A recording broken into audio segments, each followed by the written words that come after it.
Thank you very much for joining us again, barely 5 days later. Payal already mentioned the 6 women, but I'd like to name them because you never see them on stage. There's Neena, there's Anjali, there's Ritu, there's Shuli, and we have another young woman who's joined the team, Anjali. So we are 7 women in black now, and we welcome you very, very warmly. You know, last Sunday, we had a theme for Algebra, which was chaos and redemption. In a way, we are pursuing that conversation this time. But much more than that, we've arrived at a new stage, I think, in world civilizations. Very recently, the Oxford English Dictionary added a new term. It's called post-truth. We are living in a time which is post-truth, where it is difficult to ascertain the nature of reality as big business, big politics, and big media comes together. It is almost impossible to pierce through the noise and understand other people's lives. And that really is the theme that we would like to explore today, that how do you ascertain the nature of reality, how do you get through the noise and enter other people's skins? To do that, we have 2 exceptional conversations, because one way of doing that is to really meet those who wield power outside of their official positions, to really understand what motivates them, what do their fault lines and failures arise out of, what is that conjunction between circumstance and temperament and personality that creates the reality that we are then enforced to live with. So in one way, you can look at this evening as a conversation of the unelected on the elected, but I would really like to look at it as 2 people who have sat in the hottest seats in this country, and they've had their hands on the steering wheel, and they've made mistakes, and now today, out of that seat of power, they have time to reflect on the nature of power and how you wield it. So the first conversation today really is about that burning issue that was raging through our country barely till a month back. And already we've begun to forget it. This summer, we killed young people, we maimed them, we blinded them. We've had a shutdown in our country for more than 4 months, 5 months. People have been living in acute distress, but the only conversation around that is as if Kashmir is a piece of dog's meat between competing ideas of nationalism. All mainstream conversation is about how it's a problem, how it's bleeding this country, and of how really it is, as I said, a piece of dog meat. But the truth is that there are people who are living out that circumstance which you and I dismiss as merely being a problem. I keep reminding ourselves that really in Delhi, if we can't find parking space for our cars, we are ready to slap our neighbors. And yet we are so judgmental about people who live through monumental, monumental tragedies. So indeed, there are others who look at Kashmir not as India's problem, not as a fight between 2 nation states, but really as a mirror to ourselves as a nation and as a democracy. Who are we as a people? How do we respond to times of stress? And how do we respond to our own people? I think that's the conversation that we're really going to explore today. Up front, I want to say that it is a partisan conversation. It does not really include the army and the security forces. We want to narrow focus it this time to the human dimension that we consistently forget. So we have somebody who has been, when he came into power, that young man that everyone hoped a lot of. Omar Abdullah was the epitome of the young leader that India craves. And yet in the seat of power, he faltered and made many mistakes. Today, when he tweets and he speaks publicly, you understand that his perspectives have shifted. It'll be an honor to understand that process of how he has shifted his positions. But before that, before I invite him onto stage, I'd like us all to get some sense of the reality of those who live in Kashmir. So we'll play that, and then, ladies and gentlemen, please join me in welcoming Omar Abdullah.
मे वो तमिस क्या दलील क्या गो आंगनस मज दोपन mummy अस पे by पे मे ओतान शक कल बह तमिस नश तच मे तोतान शक यह रोट आर्मी मे शक कह पुलिस मे दोप यह रोट आर्मी अमिस लायन बह त्रे चन चोर बह नीटो मकल मगर और दिमक कह बह ये तोथन वचस मे वुच यम कमी चटम यह मे जोड़ त्रोह मे वुच यम कमी चटम बह लाड़े सरकार नश मे वो तमिस क्या गो दोपन अस पे तावन अस तो नार मे तुत मे अकवनी बे दबा मे क्या सह जंग कर गया मे सूज चोट अन्य बह वचस तमिस नश मे कोर तमिस साल मे तो खपनी कोर्मन साल मे सहरा जा मम्मी लजा बस मम्मी तम दिन थोड़ा अलवे तम नियम त्रेश तहन अगर तम नश मकान जोलमत मगर नेचु बचोमत तमो दोप यह मकलोमुत यह क्या बचावन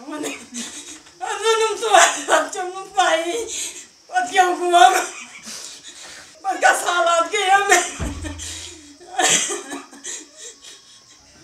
पता यह कुछ तावन सन नम पकिन कुछ कुछ दिम अमिस टास बे तथ अगर संग दुतमुत बह पर्रावन तमिस तथ तम चित कर तम हलफ वापस कर तो कोई आम आदमी थे, हमारे जैसे आम आदमी थे। जब उनको मारा तब से तो ये फाइटिंग स्टार्ट हो गई है। फाइटिंग हम ऐसे नहीं करते, फाइटिंग हम तब करते हैं जब हम पीसफुल प्रोटेस्ट करते हैं, पीसफुल प्रोटेस्ट मार्च करते हैं तो पुलिस आती है सीधे टायर के सीधे गोलियां। ये कौन सा कानून है? ये किस किताब में लिखा है? ये किस हिंदुस्तान की किताब में लिखा है? जितने बच्चे शहीद हो गए उनके ऊपर 5-5 लाख रुपए देंगे। हम कहते हैं कि अगर उसका बच्चा शहीद मतलब मर जाए, अगर उसका बच्चा मर जाए, क्या वो किसको बोलेगा मैं इसको 5 लाख दूंगा? In 1990, Kashmiris were having guns, but now it's up to the students. It's we students. The age would be 12 to 20. We fight for freedom. So we have no guns with us. We have no what we can say weapons with us.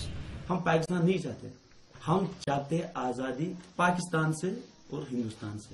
11 June, Tufail Ahmed Muttu was killed. He was my friend, childhood friend. He used to study with me. We were classmates, even benchmates. So he was killed. What had he done? उनके हाथ में कभी ये पत्थर नहीं था, gun नहीं था, तो उनको क्यों मारा? Tufail Muttu, close friend. Anis Ahmed Ganai, close friend. उसमें बहमी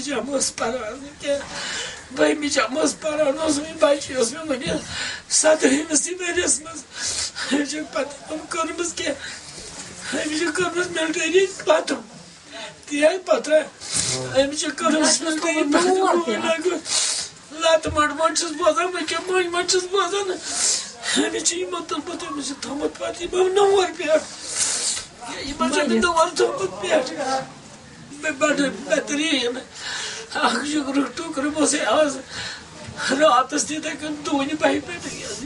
जुल्म से नफरत है, भारत से नफरत नहीं, हमें जुल्म से नफरत है। जहाँ की फौज से नफरत है, जो ये इन्होंने बिठाए, हमें अपने ही घर में कार्ड खाना पड़ता है। हाँ, कहाँ जाना है कार्ड खाओ।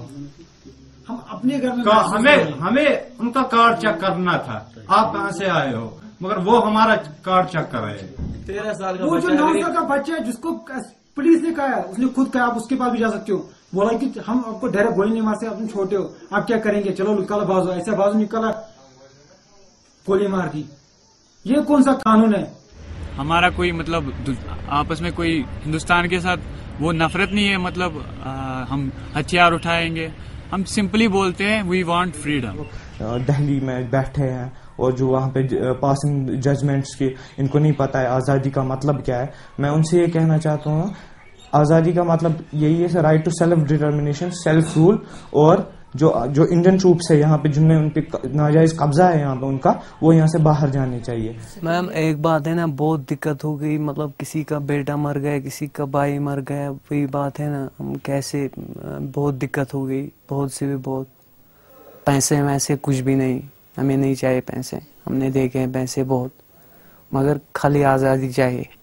मेन रीजन जो है, जो ये कह रहे हैं कि हम गैंगस्टर्स हैं, आप खुद ही अंदाजा लगा सकते हो। जब मेरा भाई छोटा 8 साल का, मैं उसको स्कूल लेके जाऊंगा तो इंडियन ट्रूप्स आए और बिना किसी वजह के उन पे फायर करे, उनको मारे, तो आप ही बता सकते हो कि मेरे पास कौन सा रास्ता है कि मैं प्रोटेक्ट करूं। पढ़ाई से कोई फायदा नहीं तब तक, जब तक हम कश्मीर का फ्यूचर क्या है, पढ़ाई करके क्या करेंगे? नहीं, पहले हम डरते थे, अब आदी हो गए। गॉट टू यूज, मतलब अब तो आदत हो गई है गोलियों की आवाज। पहले डरते थे, अब तो मतलब रूटीन सा बन गया है।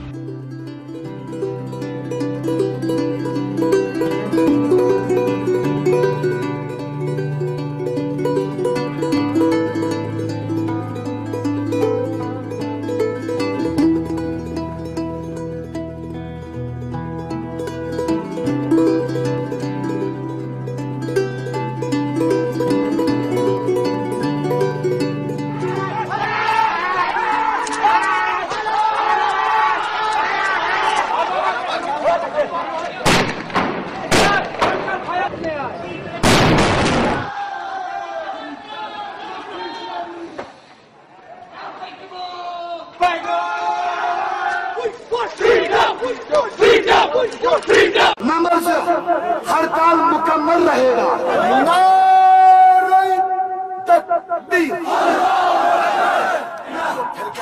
आजादी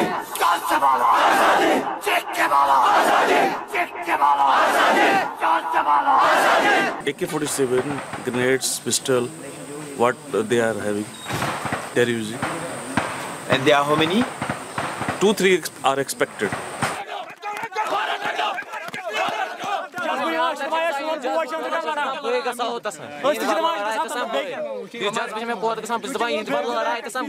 हमारे अंदर ऐसा जज्बा होता है कि अगर हम भी वहाँ पे जाएंगे ना, हम भी AK-47 उठा के उन कुत्तों को मार डालेंगे वहाँ पे।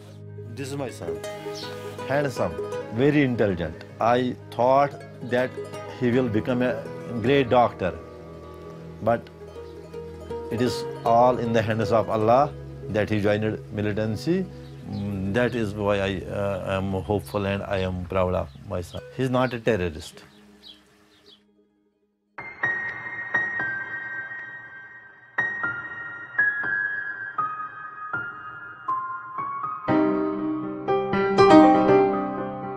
मैं मीडिया को कहता हूँ, एक चैलेंज भी देता हूँ मीडिया को कि जो हमें टेररिस्ट कहते हैं, अगर हम टेररिस्ट होते तो जो आप मीडिया हमारे खिलाफ आवाज़ उठा रहे हो, हम आपकी ज़बान भी बंद करते, आपके ये नेटवर्किंग क्या है हम उसको तबाह करते। लेकिन आप अगर टेररिस्ट पहचानना चाहते हो, आप कश्मीर की हिस्ट्री देखें, फिर खुद डिसाइड कर लें कि टेररिस्ट हम है, इंडियन आर्मी है।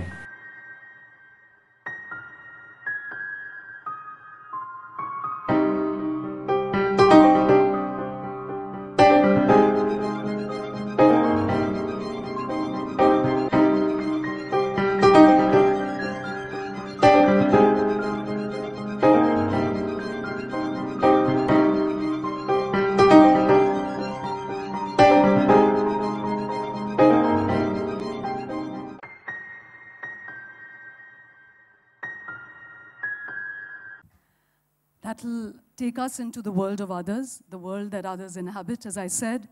And so, ladies and gentlemen, please join me in welcoming Omar Abdullah.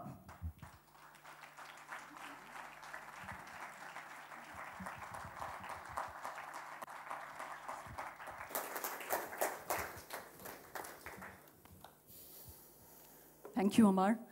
As I said, because of constraints of time, this is in some ways going to be a partisan conversation, but we wanted to focus on the aspects that actually don't get covered that much in the media, you know, which really is the human element of things.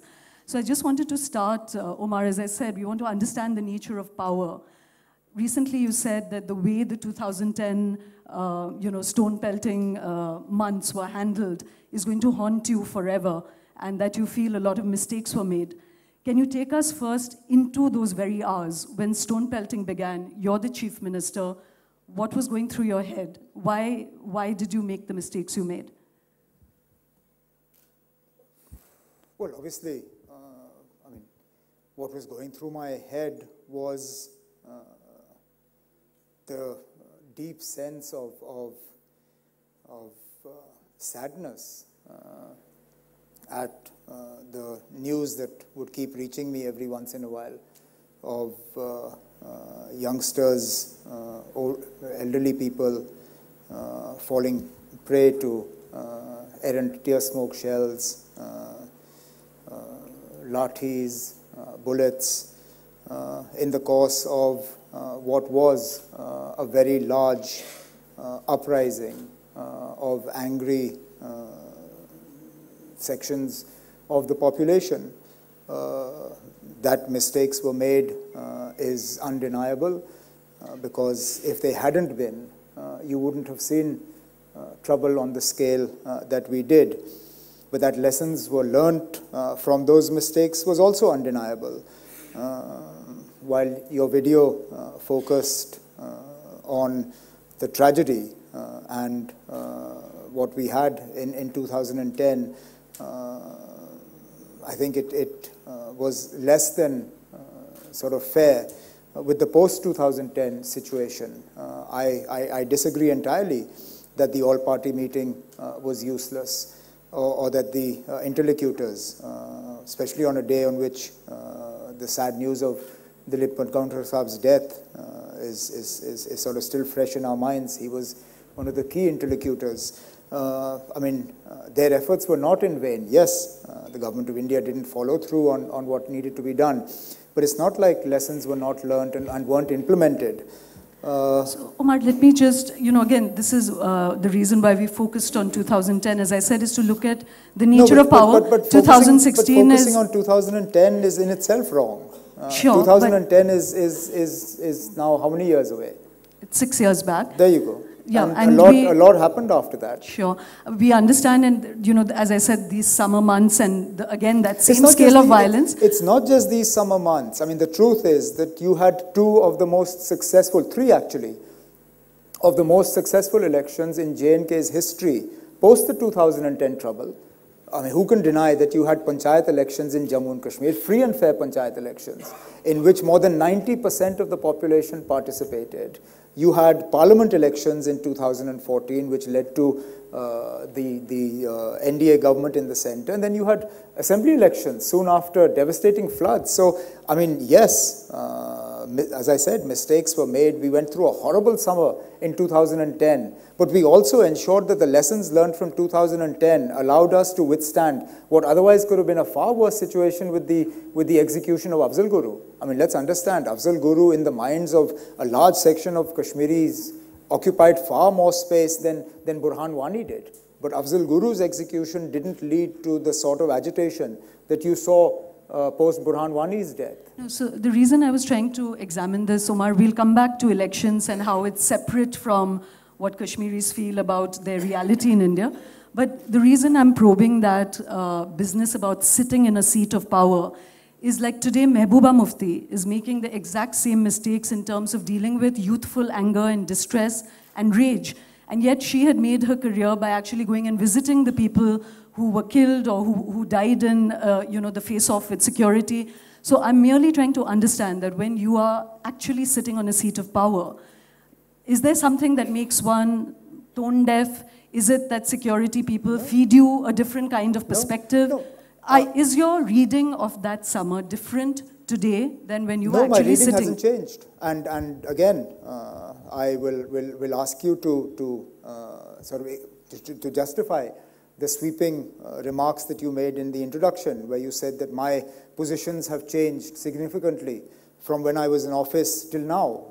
I'd be grateful if you could point out to me shifts in positions that I've taken, any shifts for that matter.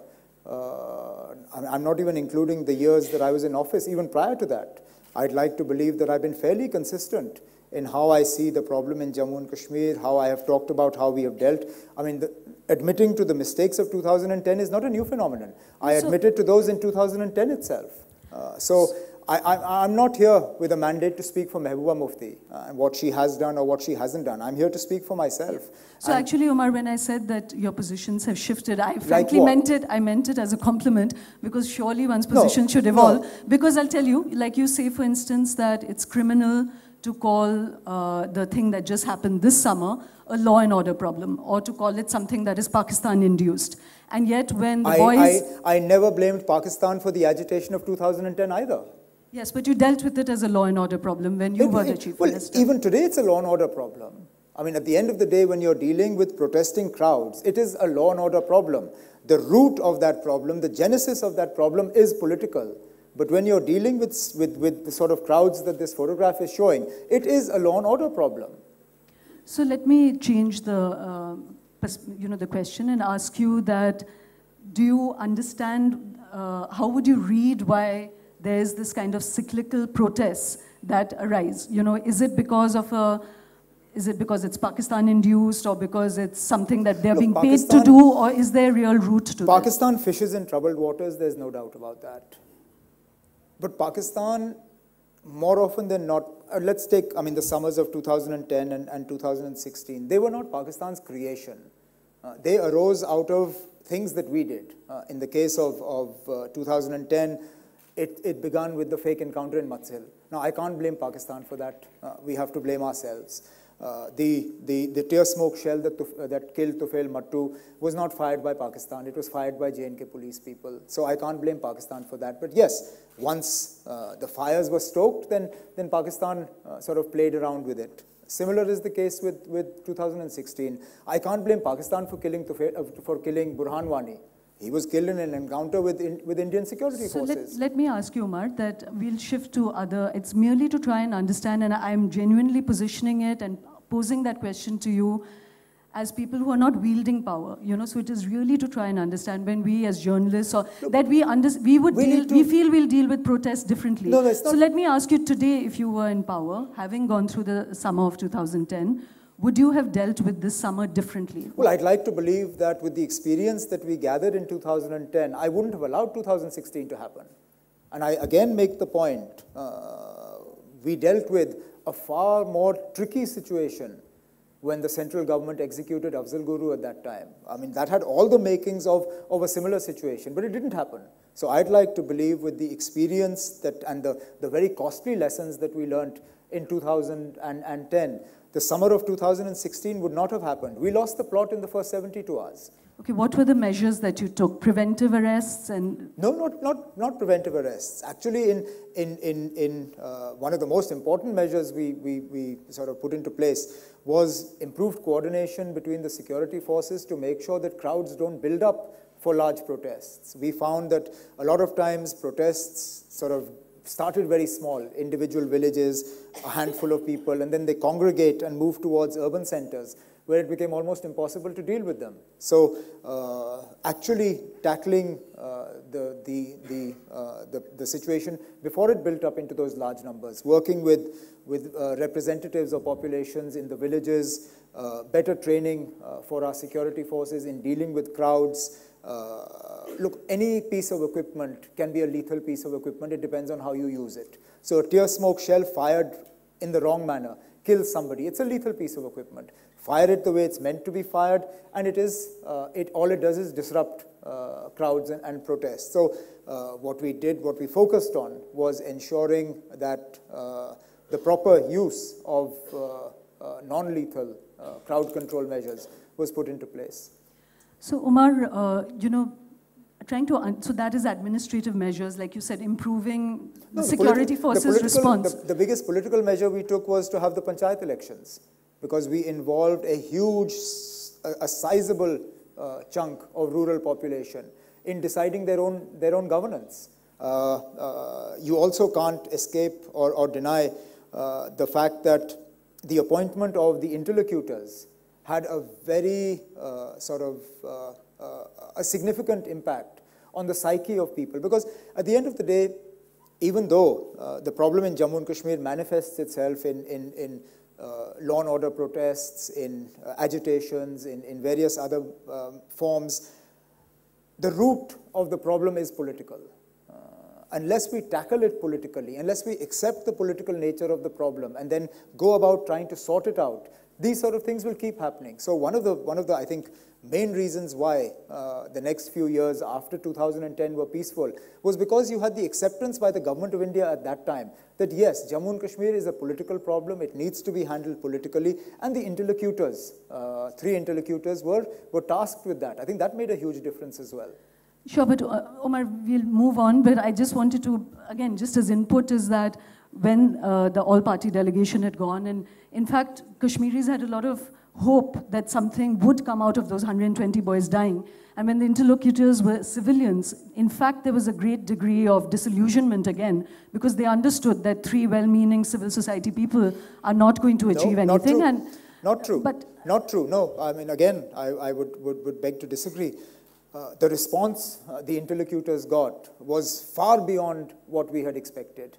The interlocutors, unlike past efforts, did not lock themselves away in a big guest house in Srinagar. They actually traveled to all the district headquarters and met a vast cross-section of people. I think it's fair to say that even those with very strong separatist leanings were happy to engage with the interlocutors and put their point of view across. The disillusionment was not with the people who were appointed or with the process. The disillusionment set in after their report was submitted, and we didn't see it through to fruition. They made a lot of very well-received recommendations, and if I have a complaint, it's with the fact that there was no ownership of that report after it was made, which then meant that the next time an all-party delegation came, which was this year, there was hardly anybody ready to meet them. So, Omar, again, like I was saying, because in a sense, the pursuit of this evening's conversation is to create deeper understanding beyond the obvious ones that we have, which is that Kashmir is complex, even for the security forces. By no means is this a blanket condemnation of security forces. They too are in hostile circumstances. So I'm just taking all of that. Sorry, that number is not correct. I'm sorry, that number of 1,127 is not correct, because the same allegation was used against me by Mehbooba Mufti and her late father Mufti Sayyid when they were fighting the 2014 elections, that there are thousands of detainees in jails, and when he comes to office, he will release them. When he came into office and I was in the opposition and I asked him in the assembly, I said, Mufti Sahab, where are those 1,000 people? Can you please give us the list? He was only able to produce a list of about 50 people who were detained. So this 1,127 is a gross exaggeration, which does not actually fit the ground reality. I accept that. That's a number that is taken as the... Oh, I know, a lot of numbers in Jammu and Kashmir get taken. And the overall number of security forces and all the rest of it. We are unfortunately, oftentimes victims of our own propaganda. But be that as it may. You know, again, there isn't time to really delve into all of this in detail. I'm happy to delve into it for as long as you like. Seriously. If I can use this opportunity to correct even one misgiving, I think it'll be time well spent. Sure. If the audience bears me out, I would love to go into this in great detail. But in a way, it reinforces what I said, that we live in a post-truth world where it is very difficult to really arrive at the true nature of things. Our way of getting information is always to seek the official position, but also to listen to civil society voices. And merely to finish this allegation of an incorrect number, the sense was that almost 1,000 were arrested. I don't know if over time you let a lot of boys off. Of course we did. Look, when you're dealing with protests of the size and the scale that we were, I mean, again, it'll take time for us to correctly look at what happened in this 2016 agitation. But I dare say the scale of public protest in 2010 was actually larger than it is in 2016. The extent of damage to government property in 2010 was much higher than it is in 2016. I can't recall a single railway station that was burnt in this current agitation. If I remember correctly, at least 2 railway stations were burnt during the summer of 2010. So I'm not denying that we detained people. We did. And then we released them. We didn't keep them in jail for the entire 6 years of my government. Sure. No, that was not the allegation. It was about arrests. And again, I mean, as a perspective, I'd like to share that boys who are pulled into the arms of the law, you know, there's a long tail to that, because you constantly suffer the consequences of being named under the Public Security Act We heard what happened to Sanjay for being brought under Tada, or those in Manipur, in conflict zones, young boys brought into the arms of the law have a long tail to it, and again, this is not every arrest that we effected in 2010 was under the Public Safety Act. Very few were. Yes, detentions were made, but they were under the Ranbir Penal Code. They weren't under the Public Safety Act. Just to shift gear, Omar, there's a strong sense. We heard those boys, and they were stone pelters in Srinagar, Anantnag, very close to the boys who were actually killed. And, I was there in 2010, and there was a very strong sense then that boys were not they were not pro-Pakistan. They were genuinely, Azadi is a complex thing, but they really wanted the security forces out of their hair and the injustice of it. And it seemed actually a very redeemable moment. But now there is a strong sense that young people are even more disaffected. It's much more Islamist now. It is definitely, there's a more pro-Pakistan feeling. Would you think these are correct assessments, and why do you think there has been this shift? No, I think you'll still find, even in 2010, you would have found similar voices. You would have found pro-Pakistan voices to balance out the pro-Azadi ones. Yes, you will find elements of greater radicalization prevailing in parts of the valley. There are various reasons to that. The fact that money comes in for very fancy new mosques, and imams are brought in from outside Kashmir who are preaching a version of Islam that is not sort of native to Kashmir has had an impact. But Omar, again, I'm really trying to understand that when you speak to a public or when you are put in an official position, does it naturally shift the frame? Because when you're tweeting or letters you've written is very, when I say different, I'm not meaning it as a challenge to you. I'm merely asking, it's a much more human interpretation. You've actually said that... I'm sorry, but again, you can't compare what I say on Twitter to what I say here simply because there I'm reducing a very complex set of thoughts to 140 characters. Yes. Maybe two or three tweets in a series. I mean, this is a free-flowing conversation. But again, I very much doubt you will be able to find any old tweets of mine that are contrary to anything I've said to you right now. Well, for instance, you've said that in 2010 it was a cry for justice, and this is pure anger, and that there is a definite shift. So, again, not wrong. I will accept that. I said that as much then. 2010 was about Matsil. 2010 started with the fake encounter and then was compounded by the deaths of Tufail Mattu and others. So yes, 2010 was about justice. 2016 was pure anger. It's anger about the death of Burhan Wani, but that anger was compounded by what I believe was the trickery that the PDP played by fighting an election against the BJP and then tying up with them a few weeks later.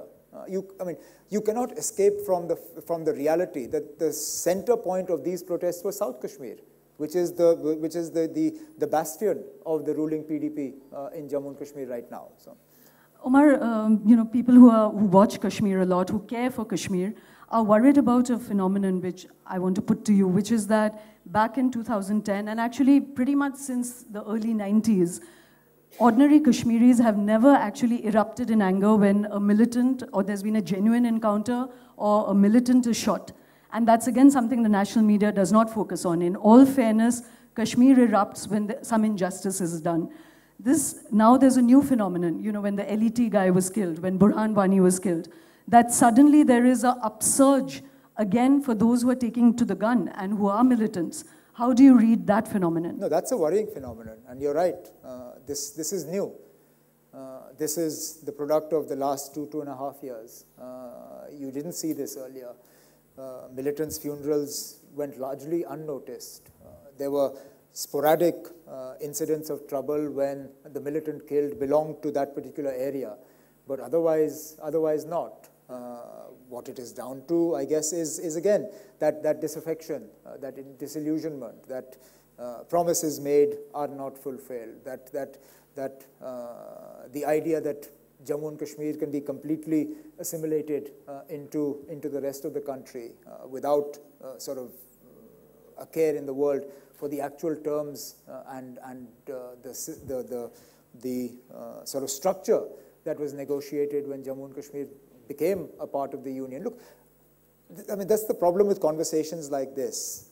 You can't talk about the problem in 2016 unless you understand what you did in 1947. I mean, the fact is it's all linked, and whether we like it or not, mistakes made from that time onwards are what we are reaping in 2016. Actually, Umar, again, this is from someone who's not in power, so it's easier to advise and interpret and have views on this, and I'm saying that with all humility. But when you speak to these young boys, and it's the boys who are, or even girls, and who are really articulating the angst of Kashmir.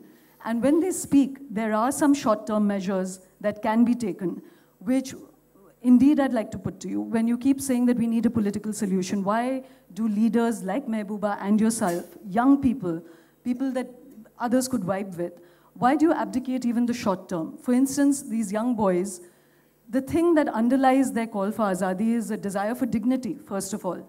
So in addition to the administrative measures, have you ever personally met these boys? Have you ever called them? Have you had them over? Oh yeah, of course. You know, and yeah. I've had conversations with them. I've had engagements and interactions with them. I dare say some of them even pop up at election time.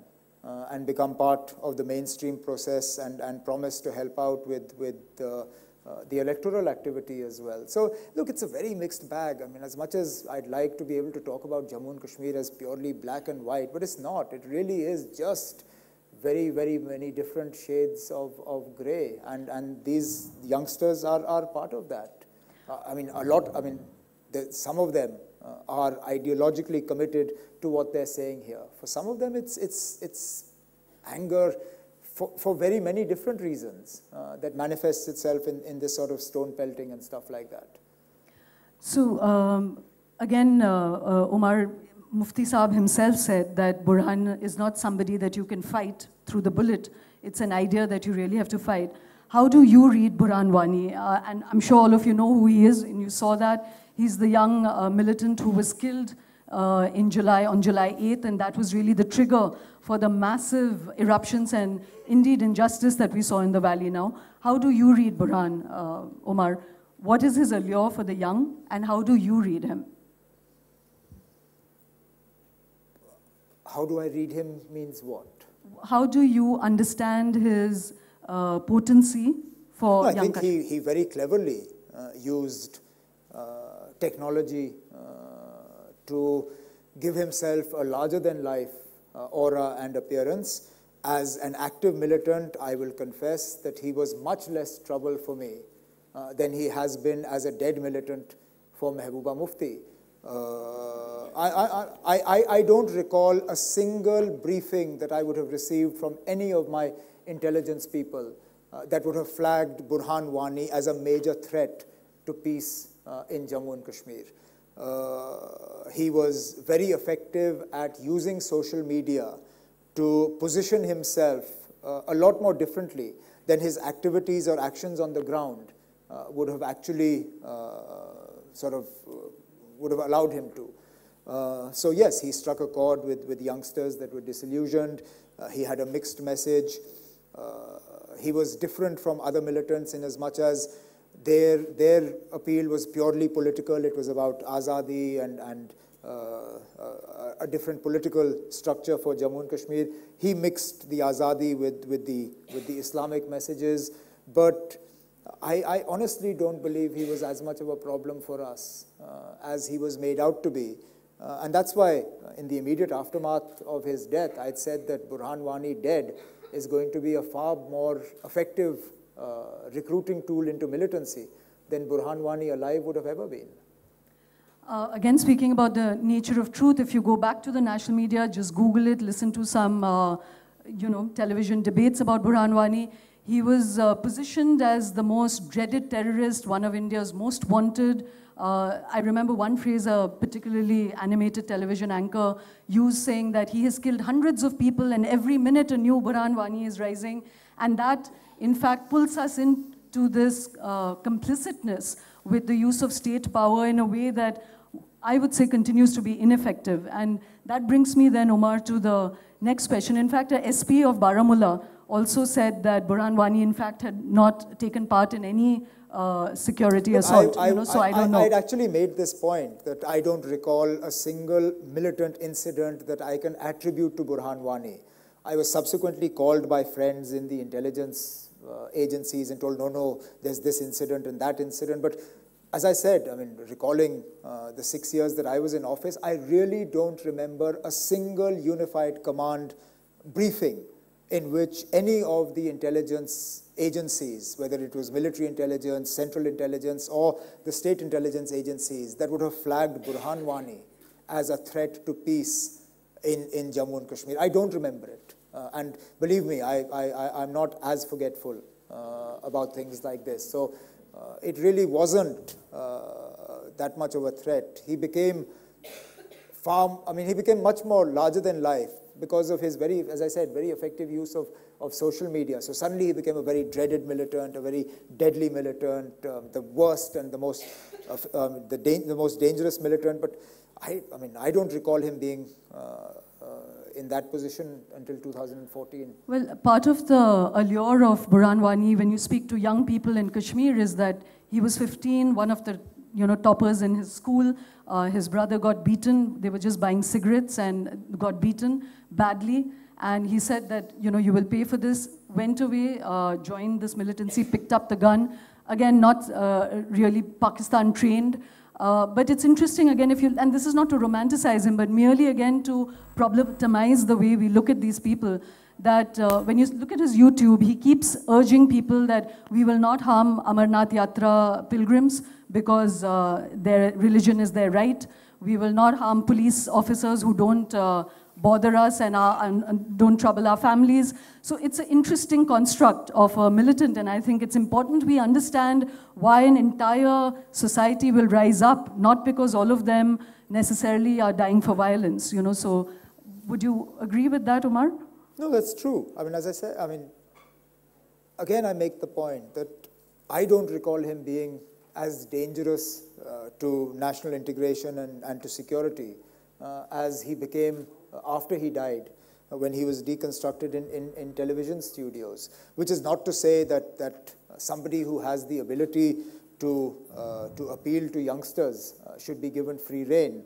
But therein again, I dare say, the sort of center spread op-ed pages in newspapers and the sort of high-profile television coverage that he got before he died also added to the allure. Sometimes we are our own worst enemies in that respect. So Omar, again, trying to understand, there are two people here. Mr. Chidambaram, when he was Home Minister, and you as Chief Minister, wanted to withdraw AFSPA from Kashmir and Manipur. Manipur, Mr. Chidambaram would agree. And you have also wanted to remove the Disturbed Areas Act, which is something which is in your control, is not even center, is not something which is the mandate of the center. Again, when your instinct is to do something which will, in the short term at least, reduce this level of rage and despair, why would you not act on it? Why did you not do it? Because the state of Jammu and Kashmir is far too sensitive and critical a state to take a decision that would put you at sort of at loggerheads with the center. Yes, Mr. Chidambaram and I were on the same page. He and I agreed on the way forward in terms of reducing the areas that fall under the Armed Forces Special Powers Act. But we got little or no support from other members of the Cabinet Committee on Security. And the fact is that the Prime Minister at that time did not want to overrule important voices in his cabinet and throw his weight behind us. I still believe that was an opportune time to take the next step forward. We, together worked on dismantling more than 40 bunkers, security force bunkers in Srinagar city, which we believed were major irritants for the local population. What these youngsters were talking about, ID cards being demanded and stuff like that. We felt the physical presence of these bunkers is just a reminder of how troubled the state has been and can be. So we went about demolishing them. There was no shortage of advice being given to both of us that this was a foolhardy step. It would result in Srinagar becoming an oasis for militants. And we said, look, we'll take the chance. Worst case scenario, we'll rebuild them. I mean, lo and behold, not one area where we removed those bunkers from actually troubled us. So that was a decision that we could both take together. We took it. Unfortunately, the decision to revoke the Armed Forces Special Powers Act from areas was not a decision that the two of us could take in isolation. And therefore, we weren't able to. It may have been politically expedient for me to sort of get into a tussle with the center and go ahead and do it. But Jammu and Kashmir is too sensitive a state to play politics with, and particularly politics of this nature. But Omar, I come back to this business about just settled narratives, you know, which I think people don't have the, and I want to caveat that with saying I understand I'm being presumptuous when I say this, but I would say it's almost like one lacks the moral courage to just push the boundary a little bit. Because like you said, you removed it from Srinagar. Srinagar went fine. Manipur, we've removed the AFSPA from Manipur. In fact, insurgency in Manipur town is down, in Imphal is down. And Imphal is calmer than it's been when AFSPA was in place. So is it that when we keep saying Kashmir is a very sensitive state, it's good to look at the numbers, Omar, that there are, I think at this current moment, about 600 militants there. Again, the accepted idea is that we have 6 lakh troops in Kashmir. Is it really so? Is the disproportion, the asymmetry, is it necessary? Again, we don't have 6 lakh troops in Kashmir. Again, this is the problem. I mean, we repeat a number ad nauseum until everybody starts believing it. Look, it is possible that there are 600,000 troops in the state of Jammu and Kashmir. But then please remember, the state of Jammu and Kashmir is bordered by 2 nuclear powers, both of whom we have gone to war with in the past. We have Pakistan on one side, China on the other. So even if we were to remove troops from the hinterland of Kashmir Valley, there will still be a very sizable and significant troop presence in the state that you can't wish away. So please, let's not assume that this 600,000 figure that gets bandied about is 600,000 people that are present in the valley only to oppress the local population. Sure, the valley has a larger footprint of security forces than I would like to see. No denying that. I would like to see the footprint of the security forces thinned out. Again, something that Mr. Chidambaram and I worked together on actually affecting. We did withdraw a sizable number of troops from the valley. But, you know, this 600,000, actually we're doing ourselves a disservice. But Omar, you know, I accept that you need the army on the border. The reason I'm throwing this at you is again to question some of these narratives, because it's very easy for me here to pursue the nationalist narrative. In office, I'm not saying this now. I'm saying in office, I pressed and pushed for the reduction of the role of the army in internal security duties. The army itself has said that, look, we don't want to be in Kashmir on internal security duties. We are here by force. The day you tell us to go, we will go. So I did work with the center. They look, fine, the time has come where there are areas where we can remove the army. We can replace the army with the CRPF and other central paramilitary forces. In time, you will be able to replace those central paramilitary forces with J&K police. Look, today, there isn't a single successful anti-militancy operation that does not involve J&K police. So it's not as if the J&K police is incapable or incompetent. They're very capable. They just have to be given a chance. So whether in opposition or in office, I have continuously made the case that, look, we need to reduce the footprint of the army. Subsequently, we can start reducing the footprint of the central paramilitary forces. So the thing that I was trying to push with this conversation is that, is it time to shift the narrative a little bit on Kashmir? We speak of Kashmir only in security terms, and yet everything Actually, we don't, again, I'm sorry to interrupt, but we don't really speak of Kashmir until Kashmir is burning. And that again has been my complaint, both in office and particularly this year. Look, why am I discussing Kashmir with you this year? Because we had a horrible summer. Why wasn't I discussing Kashmir with you between 2010 and 2016? Because things were peaceful, tourists were coming, movies were being shot, everything was going all right. The same is true for the government of India. I mean, they only reach out to talk to us or listen to us. I mean, why can't this all-party delegation that came this year, why couldn't it have come 2 years ago? you would have got a far better response from people. I mean, the thing is that we want to bury our heads in the sand. Again, I'll make this point. The problem in Kashmir is a political problem. It cannot be, you cannot buy your way out of this solution, out of this problem, and you can't shoot your way out of this problem. You will have to talk your way out of this problem. And the time to talk is not when the state is in flames. The time to talk is when things are peaceful. So if now you've had this horrible summer, let's hope that next year is peaceful. Next year is the time to come and start talking to people and trying to work out a solution. There is no tailor-made solution. Today, unfortunately, the divisions in the state between regions are so stark that anything you promise for Kashmir will cause a reaction in Jammu. Anything you promise in Ladakh will cause a reaction in Kargil. So balancing regional aspirations is going to be difficult. But unless you talk, you won't even make a start.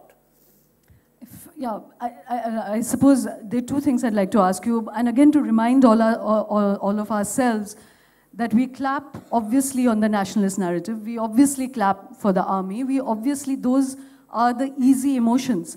I'm pleading with us, again, as a group of people, to look beyond, to put ourselves in those positions and to understand how we would respond if we were generations growing up like this, or if indeed we lost our brothers and our friends, the way these young people have described. Would we act differently? I think that will change the way we respond to circumstances. So Omar, the question that bewilders everybody in the mainland, as Kashmiris call India, is that what is Azadi, you know?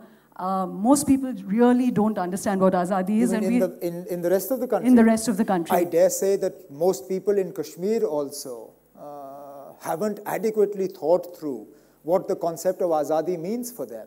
I mean, if you were to talk to these youngsters and ask them, "Theek, tomorrow you have got Azadi. What does that Azadi mean?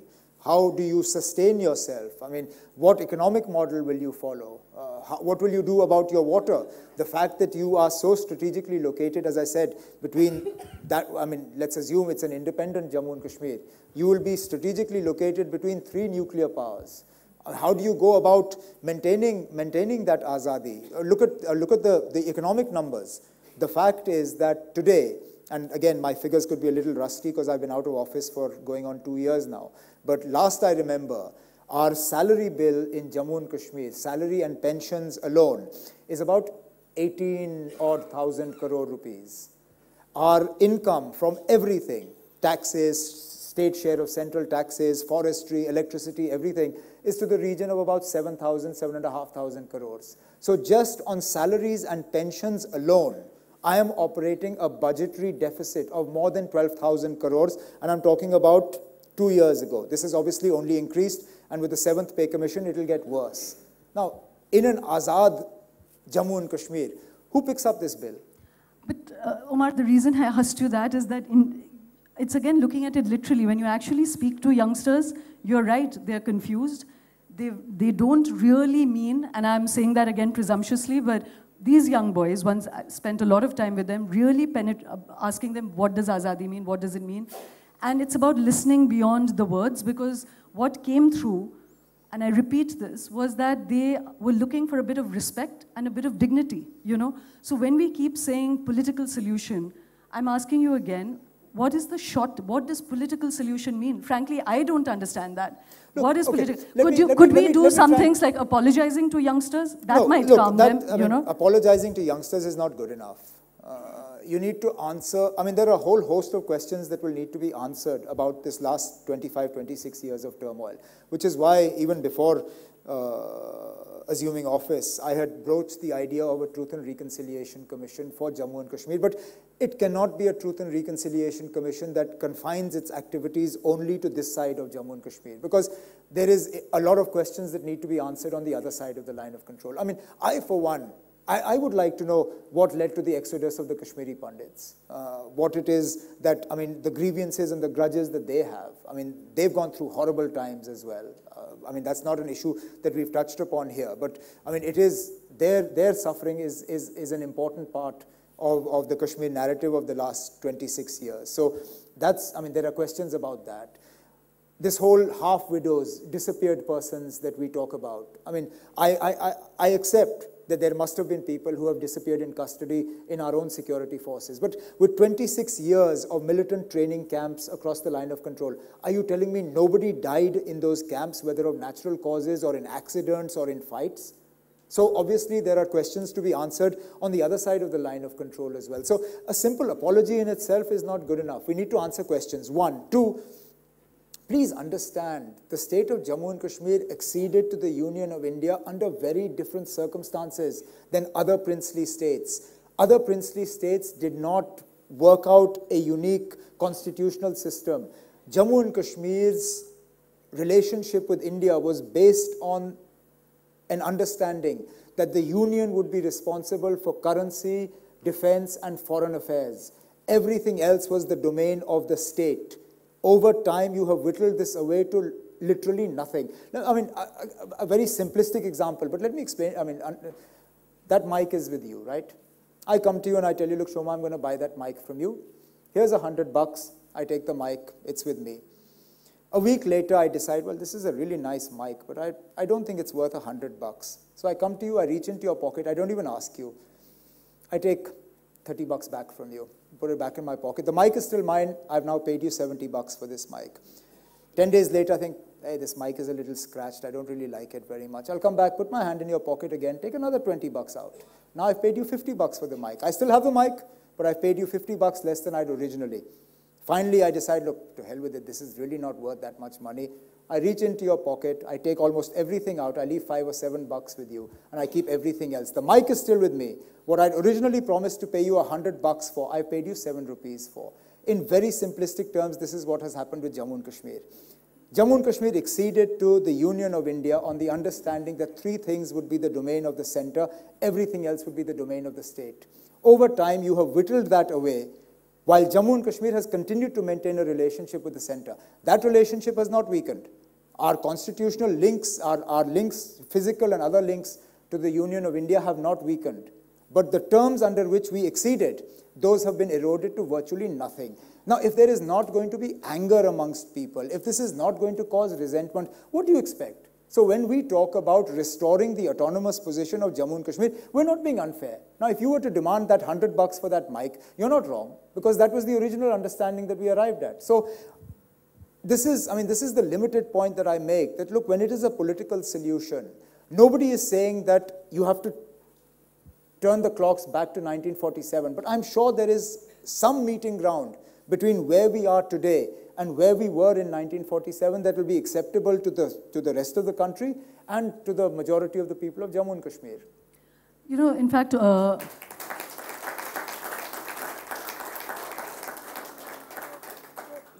when you said that, Omar, that helplessness, and I think even the ennui or the fatigue with the Kashmir issue is that immediately one thinks of it as a tripartite fight.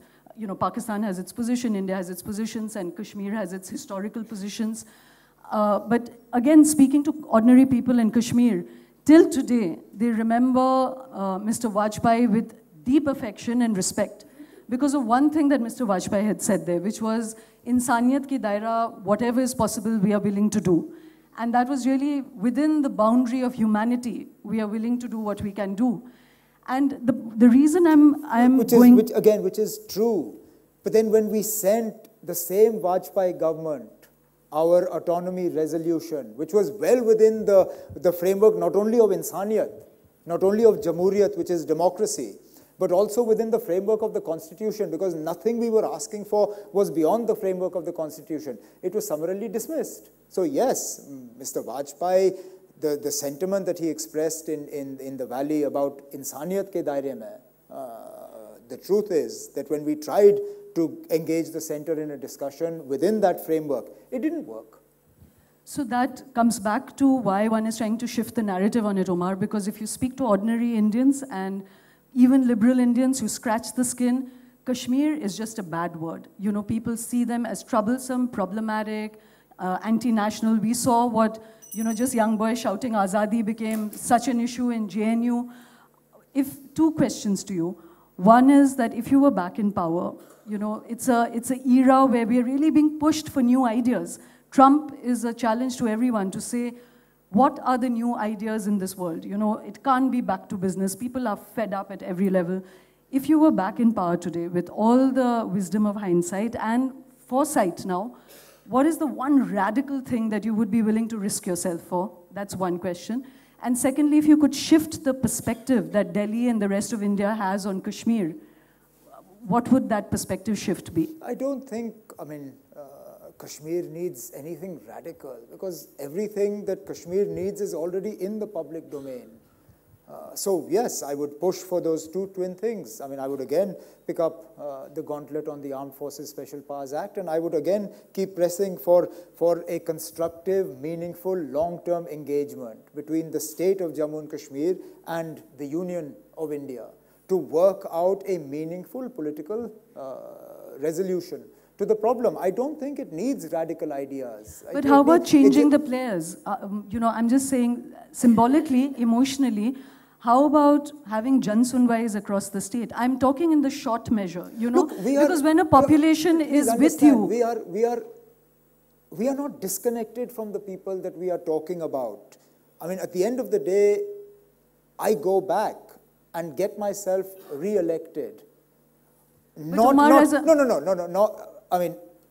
I'm not saying that every constituency is the same, but don't confuse all constituencies for a handful in Srinagar, Tral, Sopore, and a couple of others. There are constituencies where the turnout is touching the national average. So if we win in constituencies where we are within touching distance of the national average, I don't think you can claim that we are unrepresentative. And the point I made to you earlier, it's not as if having got ourselves elected, we stop talking to people who don't agree with us. I mean, I've had any number of conversations with people who don't see the solution to Jammu and Kashmir within the framework of the Indian Constitution. So, I mean, that contact, that discussion, that goes on. Now, Jan Sunwais and all are I mean, they probably make for great photo opportunities, but I'm not sure whether they will actually change.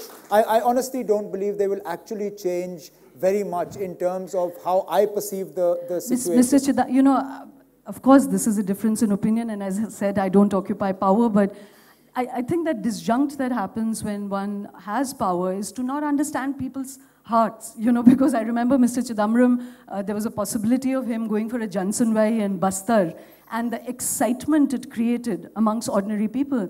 That possibility to speak, as I said, outside of official narratives. When you try for a political solution, you speak to the separatists, you speak to elected members, and you speak to Delhi.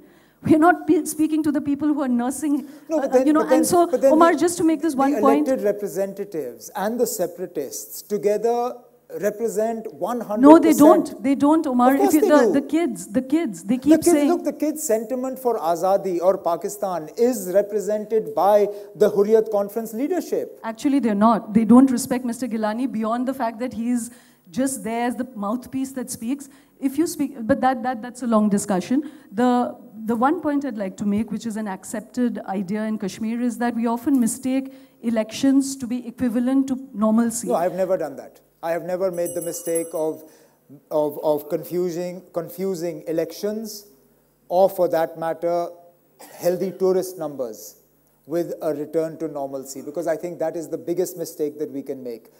We oftentimes, I've seen these sort of statements that because so many people have participated in elections, it means that they're all pro-India. The mistake we make is when we equate elections with this sort of plebiscite. We give ammunition to those very people who want to engineer boycotts of these elections. Elections are not about the final settlement of what Jammu and Kashmir is all about. They are about day-to-day governance-related issues. So I, for one, have never been sort of confused about either of these two things. So we've run out of time, Omar, but I just wanted to ask you... you didn't get any texts with questions? Yeah. Is that for questions? Yeah. So while I'm quickly looking through this, I wanted to ask you, how do you read the PDP-Modi, the BJP combination, and Mr. Modi saying that, oh, these young boys should have cricket balls in their hands, but they have stones, and we should provide money and, Look, I don't want to get into local state level politics by sort of getting into a slanging match with the chief minister. I have enough opportunity to oppose her in Jammu and Kashmir. So, no, seriously, I mean, I don't want to, I have very strong views about the PDP-BJP alliance, but to use a stage where they don't have the opportunity to rebut what I'm going to say, I'll pass on that.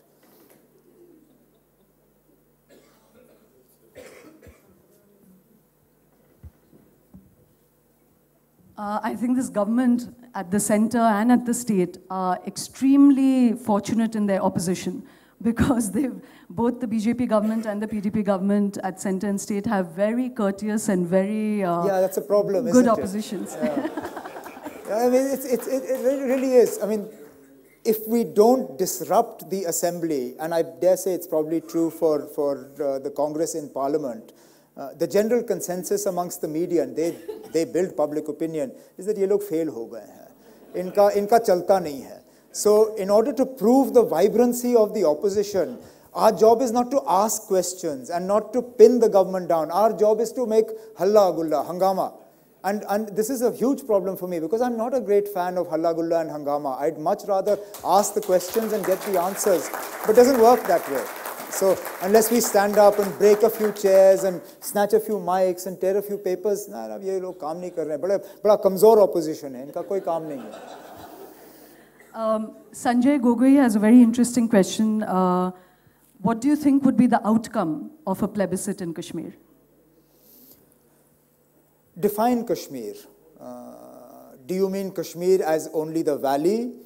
Do you mean Kashmir as Jammu and Kashmir as it exists with India today, or Jammu and Kashmir as a whole, as it was on the night of 15th August 1947? Because how you define the boundaries of Kashmir will change how the plebiscite result will come out. The truth is, if you were to have a plebiscite confined only to the valley, I think you would find a sizable chunk of the population that would opt for Azadi, not understanding the implications of what they are voting for. Very similar to what you had in England with the whole Brexit thing. I mean, a lot of people voted for Brexit and then woke up the next day and said, oh, damn, what the hell have I done? And can I undo this? But by then it was too late. So, I mean, if it was only the valley, that would be an issue you were dealing with. If it was Jammu and Kashmir, as it is today, the part that's with India, I think given Ladakh, Kargil, Jammu, the hills, that would balance out the disaffected population of the valley. If you were to include Pakistan and the territory that it controls as well, I don't know how that would play out between the three choices that you're giving. No, again, sorry. Is this a plebiscite as per the United Nations? Because that gives only two choices. It's a choice between India and Pakistan. There is no third option. Is it a new model where you're giving three choices? Because even if you were to give the people of Kashmir a choice between India and Pakistan, I think they would be, you'd be surprised. I don't think you'd find as many takers for Pakistan as perhaps would be for independence. Yeah, which Omar reinforces the point I've been trying to make through that whole 1 hour that we chatted, was that if we could actually break this alienation that the common people feel out of more the framework of injustice and tragedy. I mean, if we go to Kashmir and we don't have this uber nationalist approach to it, it's a landscape of pain. You know, I mean, every youngster remembers where somebody, someone, somewhere has been killed or beaten, and I think if we acknowledge with humility some sense of that. The pain, and again, I mean this with all due respect, the pain has not just been inflicted by the security forces. No, in fact, that's why they moved away from militancy. We have lost so many lives to militancy. I've lost family members. I've lost colleagues in the thousands who have been killed not by the security forces but by the militants. So yes, there is pain, but the pain is not only the result of the excesses of Indian security forces. No, absolutely. And the gun has caused pain. Now, who brought that gun in? Different forces have been operating there. No, and Just one quick point, which is to say that speaking of that and the violence that the militancy inflicted on Kashmir, it's again important when we buy the nationalist narrative to remember that the society moved away from militancy and actually did not support militancy. Support for militancy was at record low levels between, let's say, 2011 and 2014.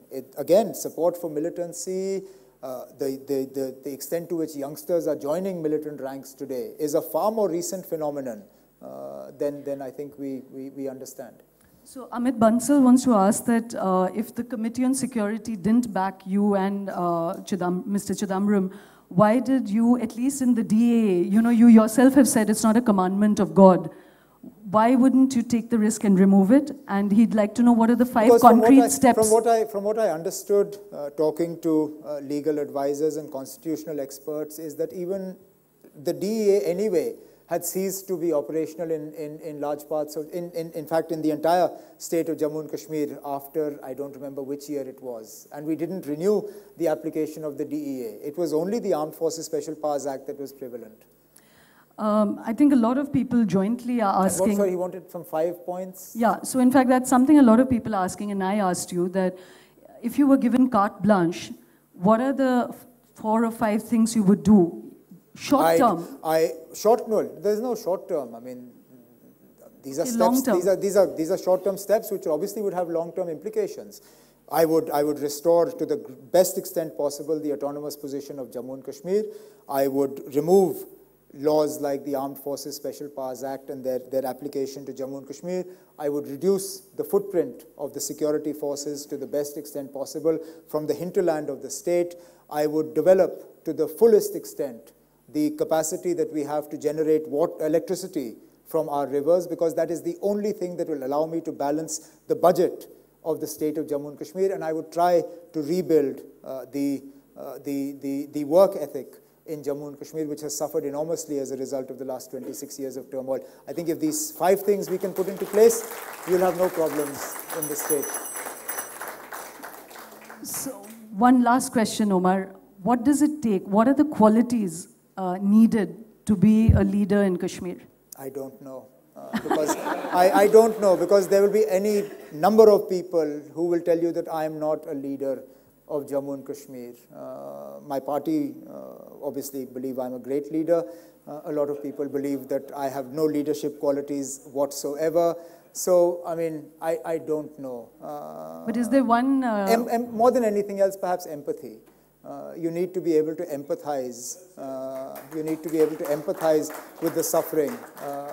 Yeah, so I mean, if you could watch that video without feeling like you'd been socked in the stomach by Muhammad Ali in his heyday, then you don't have what it takes to lead. Forget Jammu and Kashmir, anywhere. But if that video actually made you feel something, I think you're at least part way there. Thank you so much, Omar.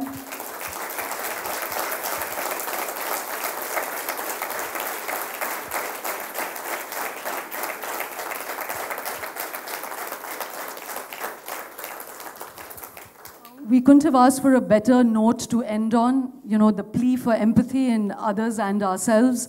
And if this conversation with Omar would yield that much, that the next time we are listening to a massive, angry, hyper-nationalist debate, that we remember some of the underlying reasons why an entire society is angry and why an entire society is hurling little stones at large, powerful structures. And I don't say that simplistically. I don't mean that as a black and white position. It is to really start at the foundation. What connects us as human beings? It's always a good political place to start. And thank you very, very much, Omar, for taking those questions and for talking to us as honestly as you have. We'll break for 20-odd minutes for a drink, and then we come back to another very interesting conversation from somebody who's been at the heart of both security and economy in this country, and Mr. Devendra Sharma, who's the voice, in fact, of the 55% we never hear. So it promises to be a fascinating conversation. See you in 20 minutes. Thank you.